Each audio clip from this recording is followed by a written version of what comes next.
Goeiemôre liewe AGS Park gemeente, ons vriende en almal wat na hierdie opname kyk. Maak die Here u ryklik seën.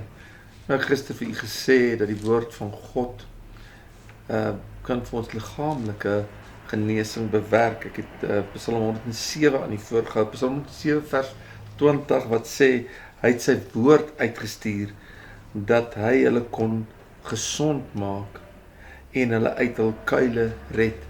Die Here het werklik waar ons gister gewys deur sy woord dat genesing is vir ons beskikbaar in ons liggame deur God se woord. Ons het dit gesien in Jesaja en ook in Spreuke. Maar ek wil vandag met u 'n bietjie iets oor 'n ander aspek praat, oor dit die verstandelike impak, dit wat die woord op ons verstandelike impak het. Dit bring verligting van die verstand. Op 'n sielsvlak, die woord van God 'n uitwerking op ons lewe. Dit is baie uniek. Die ingang van die woord gee lig.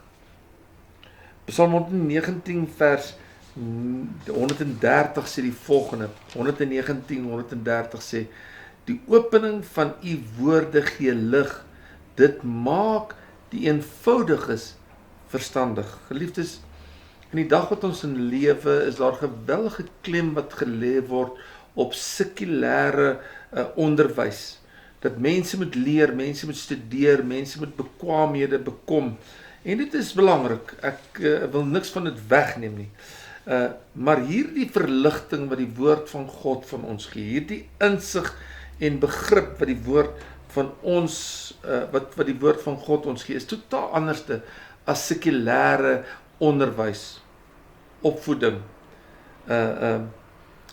Wat doodeenvoudig kennis vir ons gee. Hierdie verlig ons op 'n ander manier. Ek wil in die voorhou wat sê Hebreërs 4 vers 12. Hy sê, want die woord van God is lewend en kragtig en skerper as enige tweesnydende swaard en dring deur tot die skeiding van siel en gees en van gewrigte en murg en is 'n beoordelaar van die oorlegginge en die gedagtes van die hart. Nou die skrywer van hierdie boek, Fundamental Truths, Derek Prince, het een keer gesê toe hy 'n reeks aanbied oor die boek Romeine. Toe sê hy, as jy as 'n mens sorgvuldig deur die boek van Romeine gaan en dit 'n studie maak, sal dit jou intellek verhoog.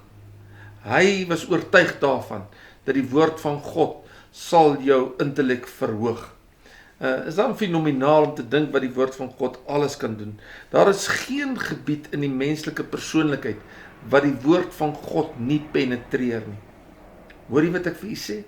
Ek sê daar is geen gebied in die menslike persoonlikheid waar die woord van God nie penetreer nie. Dit maak ons sterk in ons gees, in ons siel, in ons hart, in ons gees, in die binneste van ons diepste wese. Verander die woord van God ons. Ag geliefdes, lees hom, geniet hom. Kom ons bid saam. Here, baie dankie vir u woord. En baie dankie dat die woord so geïnspireerd is, dat dit ons gees, siel, liggaam, verstandelik, ons totale persoonlikheid penetreer. Ons sê vir u dankie daarvoor, en ek bid, Here, dat deur u woord, u ons mense, nog meer en meer sal bereik en verander. Ek bid dit in Jesus naam. Amen.